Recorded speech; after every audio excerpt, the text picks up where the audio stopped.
you're missing a tremendous opportunity at that point. If you're lucky, 40, 50% of people buy the book, that's great. But what if every single person in the room walks out with a book in their hands and you're literally sitting on the top of their desk from then on? You're not lost in their phone. You're not lost in their email. You are present and accounted for all the time. So you, in some extent, see a book as a business card. Business card on steroids. Having a book is still one of the best ways to promote yourself if you're a small business owner, because it gives you a lot of credibility, because you put in the effort to write that goddamn book.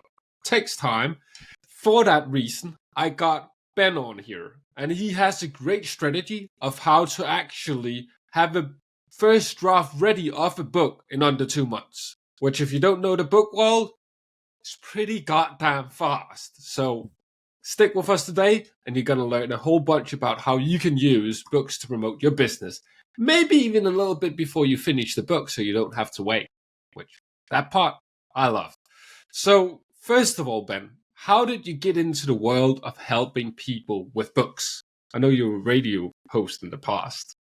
Yeah, thanks, Mads, very much. It's a pleasure to be here. And I have done a little bit of radio, have done some magazines, have done some podcasts, but books obviously are the centerpiece for me. It started with a dream when I was 12 years old to write a novel, and I've been writing and creating stuff ever since. But the big event, the singularity, was when I was asked, which was a big, big surprise to me, to do a 2-day training at Stanford University to visiting business people who were coming from one company in Sydney, Australia to the US. So they were going to go around Silicon Valley, visiting the headquarters of Google and Facebook and Twitter and LinkedIn, and they were going to come to Stanford for 2 days of training from me. So this was a huge opportunity in my business, like really, really exciting, really pivotal event.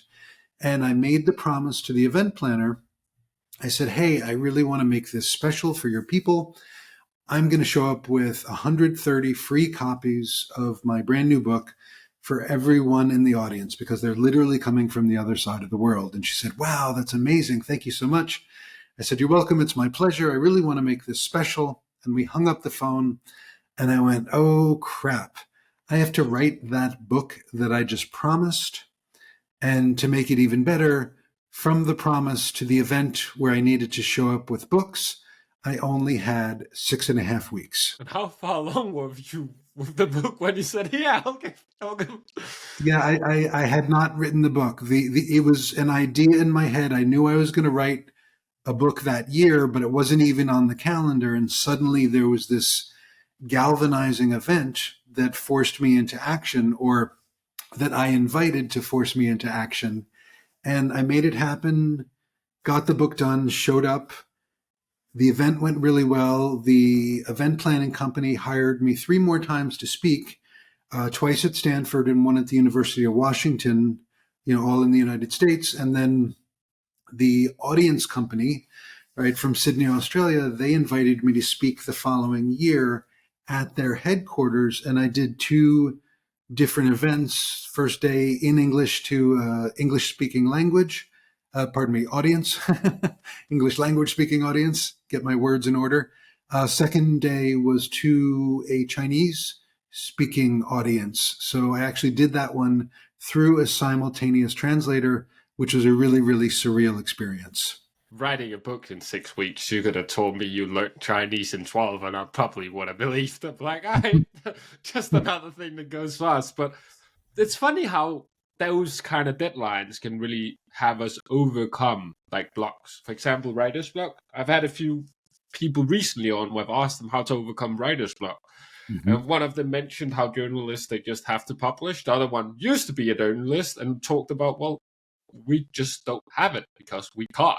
It's not an option. I can't go in and have it. So having that deadline is really, really important.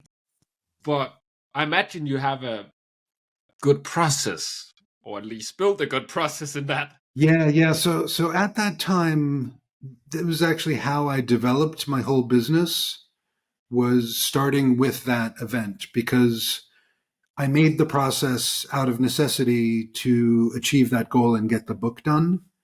And what's real cool is that as I was very quickly writing the book, I was trying to leverage the book before it was finished to let people know, okay, it's coming, position myself as an author and an expert, or continue to position myself.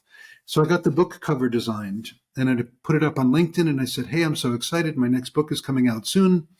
Please celebrate with me. And a couple days later, a consultant reached out to me and he said, hey, I'm working on this project with a Fortune 100 company in collaboration with MIT and a video game studio in Cambridge, Massachusetts.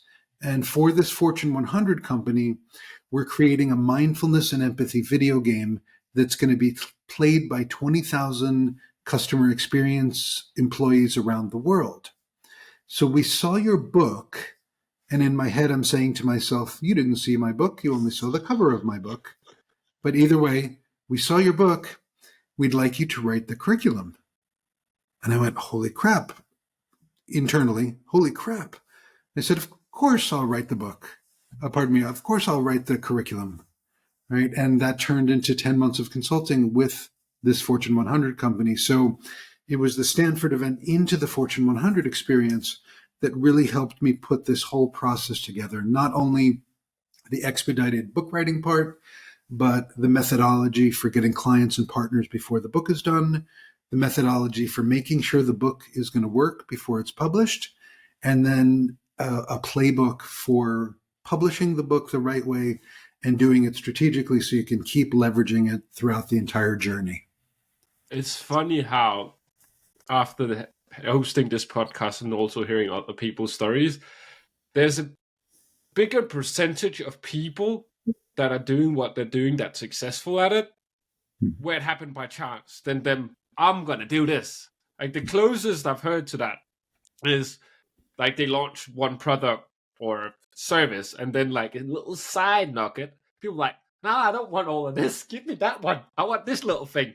All this other stuff I don't care about, which that's no better way to make a product, make a service than hearing what the market says. Exactly. And then just answering and giving them exactly what they want. But could you take us through that process, maybe step by step, that you have to publish those books within a 5 to 13 week period? Yeah, thank you. So first thing we do is I teach my clients, my authors to be, right, how to have these conversations with their ideal clients so they get the clarity around the book. It's a 12 question script, if you will, 20 minutes, 25 minutes, really friendly, collegial, peer-to-peer, and asking people questions to understand, their pains and challenges and goals and all those kinds of things. Part of it to get the benefit of the focus for the book, so you're not taking a guess.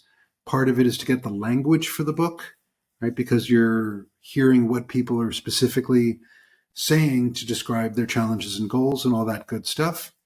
And two of the questions in my script are the ones that lay the groundwork for the person that my author is speaking with, for that person to become a client or a strategic partner, right? And also a referral partner. So we build in the business development with the book clarity right at the beginning of the process. As we're doing this, we tweak the dials on the person's LinkedIn profile to start positioning them as the author of this book, even though the book isn't in the world yet. We also start outlining the book right away because the people I work with are good at their stuff. They're experts at their stuff. So even though they're in process with having conversations with their ideal clients, they still know enough to be able to start capturing ideas in outlined form. So with those three things in place, then we get into the book writing. High optimization for the process, right? There's all the data from the conversations, there's the book outline, and then I provide my writers with guidance for actually how to communicate their ideas really effectively. One great opportunity or option for that is dictation as part of the process, because you can speak 600 words in just 4 minutes. And in 4 minutes, you can speak 2.5% of a 25,000 word book. 25,000 words is about 150 pages. So those 5 to 13 weeks, that period would be about that length of book. Exactly. About Yeah. 150. Assuming people come in with that foundational stuff, the conversations, the outline, Then the 5 to 13 weeks is really straightforward. And then we really just vary it based on what's happening in their business, what's happening in their life.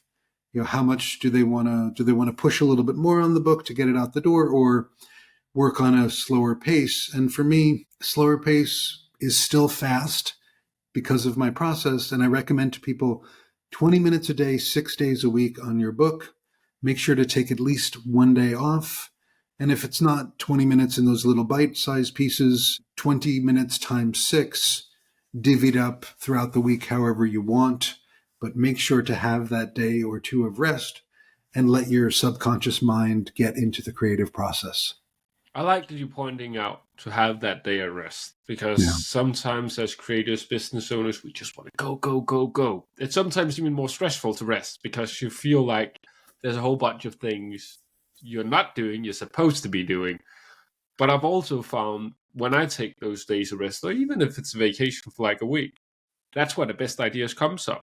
Like when I'm really in it, like there's all these, it's not working, all of this stuff, and just very irritating, very stressful, but it feels like I'm making progress. However, when I reach on it like 2 days after, just do like one simple thing, took me 10 minutes. I spent 2 hours 2 days ago trying to get it to work. 10 minutes the day after, it worked. Yeah. What was the big problem? Yeah, I really appreciate your reflection on that. One of my coaches used to say, probably still says, the work happens in the rest, or the rest is the work. And I find that really, really powerful. Yeah, I had to learn that the hard way, because I was just trying, okay, how can I optimize like every awake moment of the day to like work and just get the maximum output, the maximum return on my time. However, I got to a point where like the thing that actually clarified to me was like, there's not that much time left in the day. So it's probably not the right answer. And all of a sudden started to chill out a bit more, take more rest, and be more intentional when I work. It was a lot better and really helped me a lot. But the thing that really caught my ear, both when we first talked, but also in this conversation, was using the book before you write, like have the book finished. I love that bit. Like, why wait? No need for all that. Go straight ahead. Start using it for its purpose before it's already done. Besides like going in and changing the person's LinkedIn profile, how do you help your clients start actually monetizing a book that, well, doesn't exist like you did yourself? So at the risk of repeating myself, because I say this almost every week to my authors, I tell them, keep having conversations about the book with that 12-question script that I provide, because every single person you speak with about your book, before it's done, after it's done, every single one of those people can become a client, a strategic partner, or a referral partner. And those people can help you get hired directly or indirectly. So I say to people, if you want to make $100,000 with a book, there's several ways to go, but for this example, there's very simple math. You can try to sell about 100,000 books, right? But doing so will probably cost you about $1 million in marketing and related costs. So do you want to make $100,000 by spending $1 million? That's probably not a really good idea. But if you use your book to develop relationships with 1 to 5 to 10 people who can hire you and get you to that $100,000 much easier, much faster, much more enjoyably, much more sustainably, wouldn't you rather go that way? Right. So that's the first and eternal monetization strategy that I teach in and around the book. Right. And then anything else that bridges from there, absolutely do those other things as well. Right. One of the things that I love, like what I described with my Stanford story, is providing books to all the attendees of an event. So some speakers or workshop leaders, right, they'll sell books at the back of the room. Nothing wrong with that, but you're missing a tremendous opportunity at that point. Because if, 20, 30, 40, if you're lucky, 40, 50% of people buy the book, that's great. But what if every single person in the room walks out with a book in their hands, right? And you're literally sitting on the top of their desk from then on, right? You're not lost in their phone. You're not lost in their email.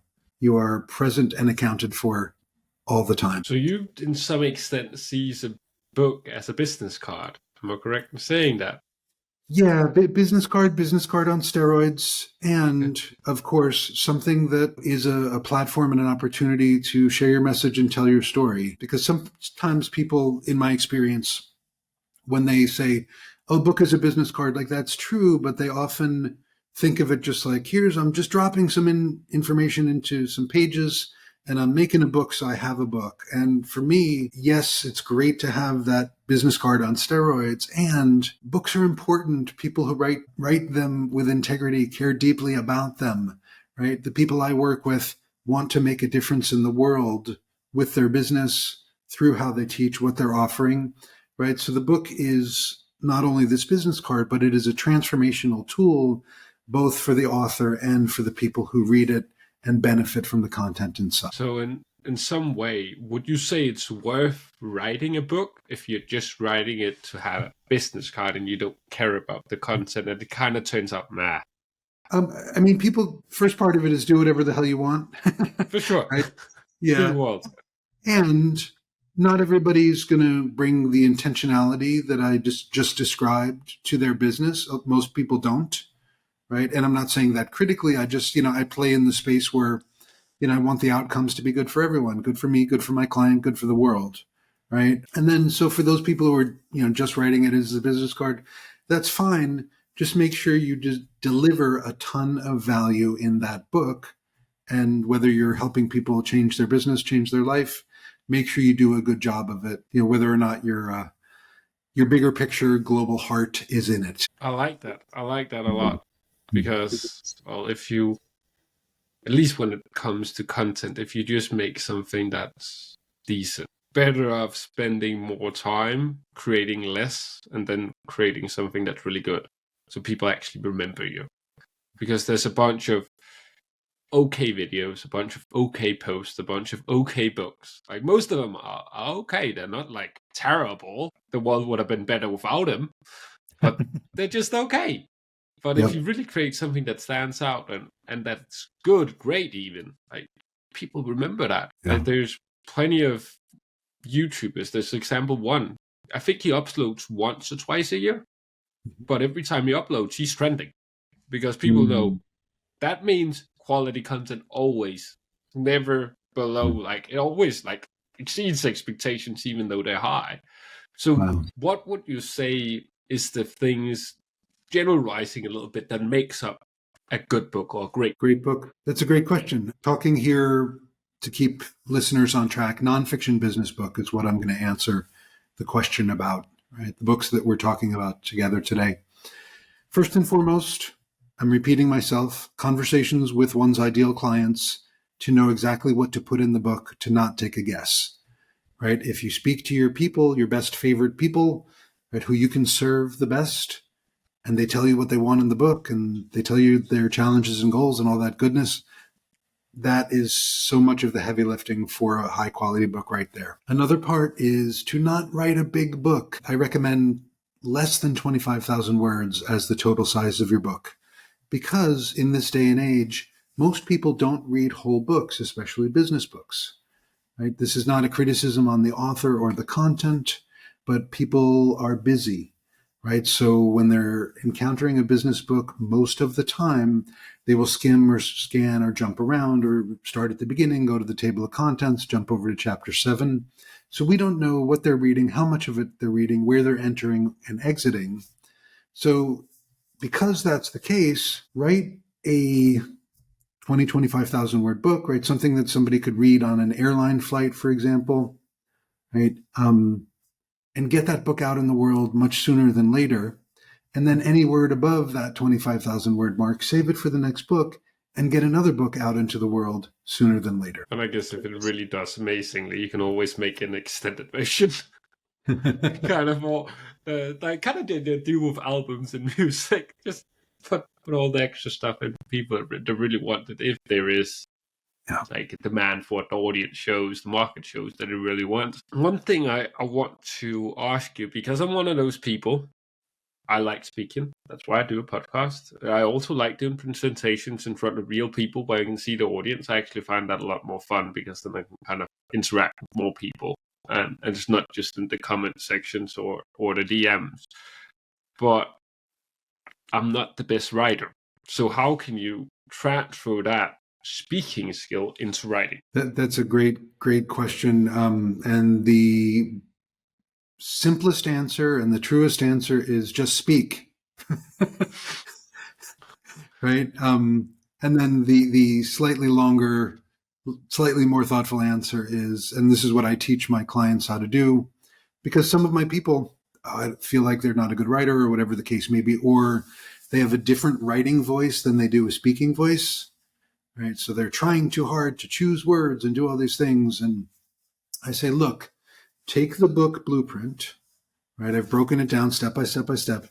Choose a section that you're going to write about or speak about. Make a 4 bullet point outline based on the communication framework that I teach, that actually comes from a Harvard psychologist named David Kolb originally, right? Make 4 bullet points based on that communication framework, set the timer for 4 minutes, and then talk through the bullet points as if you're teaching somebody something for those 4 minutes. And you will get 600 fantastic words, and you will have not thought twice about, is that the right word? Do I put a comma here? How am I structuring my sentences? None of it. You're an expert in your stuff. Teach it. Use that leverage. Use your voice. Use your authentic voice, and get that onto paper, so to speak, digital paper, as easily and effectively and quickly as you can. I love that. Because there's a comma where I think there should be a comma, probably not in the right place. I think most of my commas are probably misplaced, but I think the comma should be there, so therefore the comma is there. I've learned not to worry too much about it, and there's luckily some tools to help you clear it up afterwards, after just like write some stuff. But I'll try that in the future, because I actually have an idea of, after I've hosted the show for about a year, so after 10 years of doing this show, I'd love to write a book about what I learned from having, that would be 52 conversations times 10 with business people. So about 520 different conversations with different business owners, and just put that into one book. Like, that's the approach. It's going to take some time, but I think it could be a pretty goddamn good book in my own eyes. I agree with you. I think you're absolutely right. And I might suggest, as a coach, consider what's 500 divided by 3. Do a first book on that first third of the interviews. Do the next book on the next third. Do the next book on the next third, because you can get all the leverage of a book into the world much, much sooner. And then at the end of the 500, do a 4th book about all the 500. Yeah, it might actually, now that you're saying it, might be like this big of a book if it's 500 conversations. It's going to be one of those ones. It's going to be a murder weapon if you start to use it wrong. But unintentionally, that kind of murder, death kind of goes into each other a little bit, because I read on your LinkedIn profile that you talked about you mentioned that you faced that 4 times in India within 72 hours. That's correct. Yes. First of all, how? And secondly, to some extent, that's very, very impressive. Thank you. I mean, I wasn't going for impressive at the time, right? I wasn't asking for any of that at the time, but it was the first time I traveled in India, and I was traveling in the South. I was there for about 2 months, 2004. India is a pretty wild place. I love it dearly, and it's a completely wild place. And those 4 experiences, it started with my bus almost going off a mountain road at about 6,000 foot elevation. Literally, the back of the bus smashed into the guardrail, and I was sitting all the way in the back of the bus. And so I literally swung out over the abyss. And there was that moment of, oh my God, I don't know if we're going to make it. And then somehow the bus righted itself and stayed on the road, right? But that was such an eye-opener for me. And I didn't at that point have any meditation, any mindfulness, anything like that in my life. But for the subsequent drive up the rest of the mountain, it was the first time I really practiced a mantra.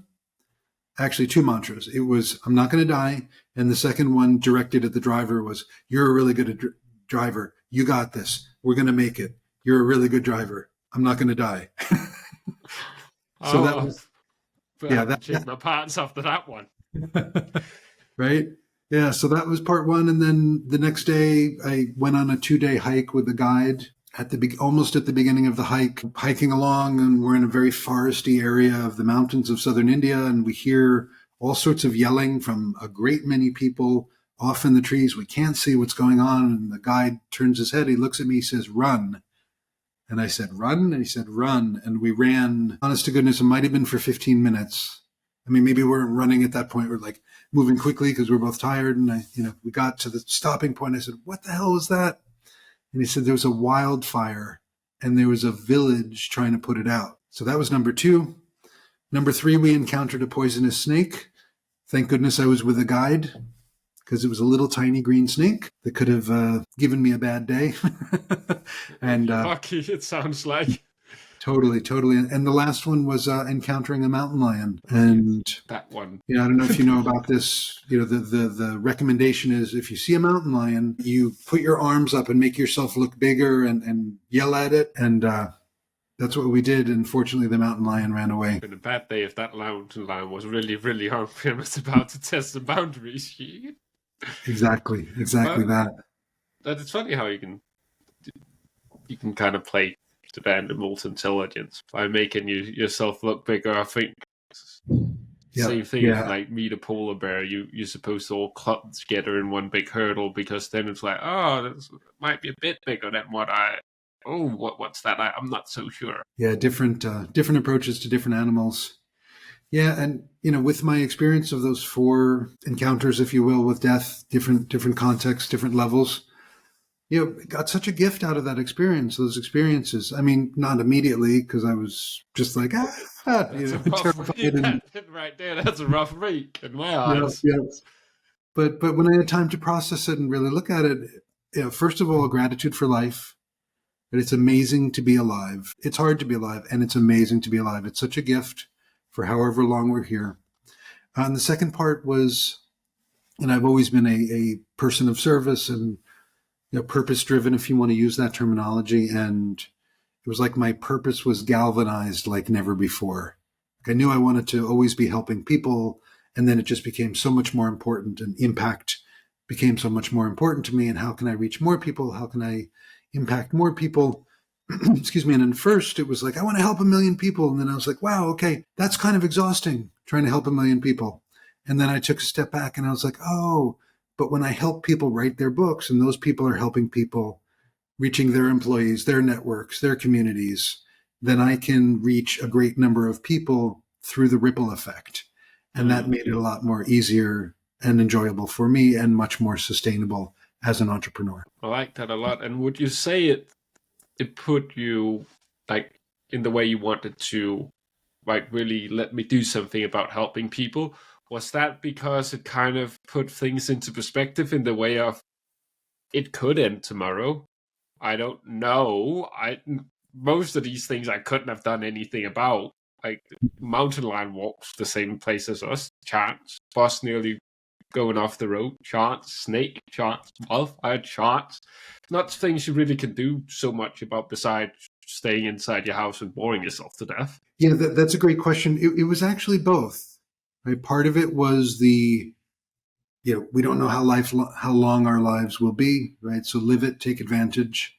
And the other part was, I know I have the ability to help people, right? And I have the desire to help people. And there's a lot of people who are really, really struggling and suffering in the world, right? So if I can help, put a minuscule dent in that, right? And minuscule could be several 100,000 people. And it's still minuscule, in the terms of the 8 billion humans and all the animals out there too. But whatever I can do, it's worth doing it. That. And good transition into, for the person that's listened to this and would like maybe to hear more about your story or start actually writing their own book, being pointed in the right direction, where is the best places to reach you, find you? If there's any links, I'll leave them down in the description below, of course. Thank you. I appreciate that very much. So my website, influencewithaheart.com. Once again, influencewithaheart.com. There is a connect area of the website where we can speak. There is also a resources section that has a lot of great stuff, trainings, downloads, an assessment to see if your book is going to work. All sorts of goodness on the site itself. I'm on LinkedIn, of course. You can find me there. My last name is Gioia. Once again, Gioia. It's a whole bunch of vowels all together in one. And really encourage anybody who's listening to this right now. First of all, thank you for listening. But also, I invite you to book a call with me, because whether I can directly, officially help you with your book or not doesn't matter. First and foremost, right, your book is really, really important. If you're thinking about bringing a book to the world, the answer is do it. Yes, people need you now more than ever, right? So let me help you get clear on what's next. And like I said, if I can help you, it would be a pleasure. If I can point you in another direction to an amazing colleague of mine, it would be my pleasure. But either way, your book comes into the world and more people get helped by your story and your message. Well, you kind of answered the last question. I wanted to ask you if there was a few little gems you wanted to drop here at the end, and I think that summed it up perfectly. So, Ben, thank you very much for coming on the Business Library. It was great having this conversation with you, learning about books and also how dangerous India can be. Yeah, it's still a magical place. Thank you so much for having me here, and thank you for being a great interviewer. I appreciate that very much as well. Well, thank you for the kind words.